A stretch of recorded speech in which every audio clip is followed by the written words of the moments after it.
আসসালামু আলাইকুম, আমি মোহাম্মদ জাকিরুল ইসলাম। ওয়েস্টার্ন মিথোলজি চ্যানেলটিতে আপনাদেরকে স্বাগত জানাচ্ছি। আজকে আমরা পাশ্চাত্য পুরাণের আরেকটি চরিত্রের আলোচনা করব, সেটা হচ্ছে ওরেস্টেস। ওরেস্টেস হচ্ছে আগামেমনন ও ক্লাইটেমনেস্ট্রার ছেলে।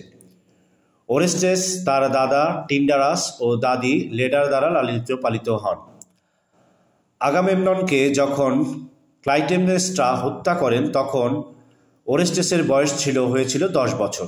পরবর্তী সময়ে তার বোন ইলেক্ট্রা তাকে পিতৃহত্যার প্রতিশোধ নেওয়ার জন্য প্রায়ই পরিচিত করতেন। ওরেস্টেস যৌবন বয়সে ডেলফির ওরাকল থেকে পিতৃহত্যার প্রতিশোধের বিষয়ে নির্দেশনা চাইলে তাকে জানানো হয় যে তিনি যদি পিতৃহত্যার প্রতিশোধ না নেন তবে সমাজে অবাঞ্ছিত হবেন, কোনো মন্দিরে ঢুকতে পারবেন না এবং কুষ্ঠরোগে আক্রান্ত হবেন। পক্ষান্তরে এটাও তাকে বলা হলো প্রতিশোধের জন্য মাতৃহত্যার অপরাধে ইরাইনিরা তাকে ক্ষমা নাও করতে পারেন। ওরাকলের পাইথনেস তাই ওরেস্টেসকে সিংহের ধনু প্রদান করলেন, যা দিয়ে প্রয়োজনে ইরাইনিদের আক্রমণ থেকে নিজেদেরকে রক্ষা করতে পারেন। তাই পিতৃহত্যার প্রতিশোধ নিতে ওরেস্টেস রাজপ্রাসাদে আসেন এবং বোন ইলেক্ট্রার সাথে তার সাক্ষাৎ হয়। তারপর ছদ্মবেশ ধরে ওরেস্টেস রাজপ্রাসাদে প্রবেশ করেন, কিন্তু ক্লাইটেমনেস্ট্রা তাকে চিনতে পারেন না।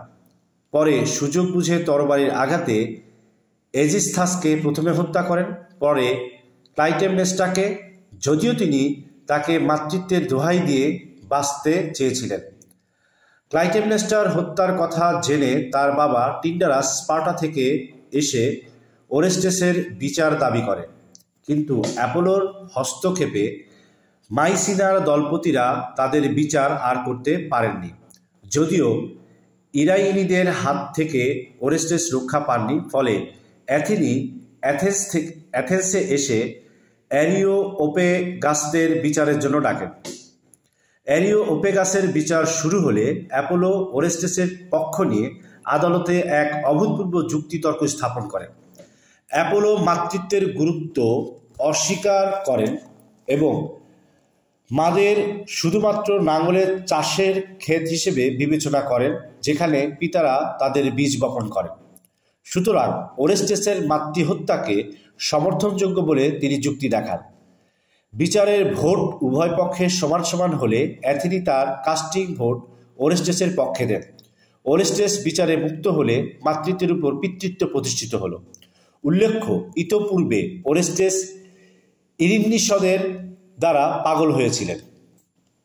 অতি শীঘ্রই অ্যাথেনির উদ্দেশ্যে ওরেস্টেস একটি মন্দির তৈরি করলেন কৃতজ্ঞতায়, কিন্তু ইরিন্নিসদের বিচার পরিবর্তনের জন্য চাপ সৃষ্টি করতে লাগলেন এবং হুমকি দিলেন যে তাদের হৃদয় থেকে এক ফোঁটা রক্ত মাটিতে ফেলে দেবেন, যার ফলে জমিতে শস্য জন্মাবে না, এথেন্সের সব শিশু মারা যাবে।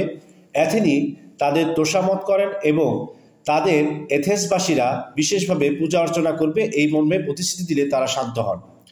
ওরেস্টেস হারমিয়নকে বিয়ে করেন। তার দ্বিতীয় স্ত্রীর নাম ছিল ইরিগনি।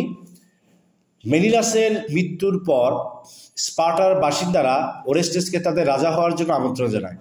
তিনি মাইসেনিয়া ছাড়াও আর্গসের অধিপতি হন এবং ডেলফির ওরাকলের নির্দেশে আর্কেডিয়ায় বসবাস করা শুরু করেন। 70 বছর বয়সে নিজের প্রতিষ্ঠিত ওরসেটিয়া নগরীতে সাপের কামড়ে তার মৃত্যু হয়। এ ধরনের আরও তথ্য পাওয়ার জন্য চ্যানেলটিকে সাবস্ক্রাইব করবেন, লাইক, কমেন্ট এবং শেয়ার করবেন, and please never forget to press the bell icon. Thank you very much.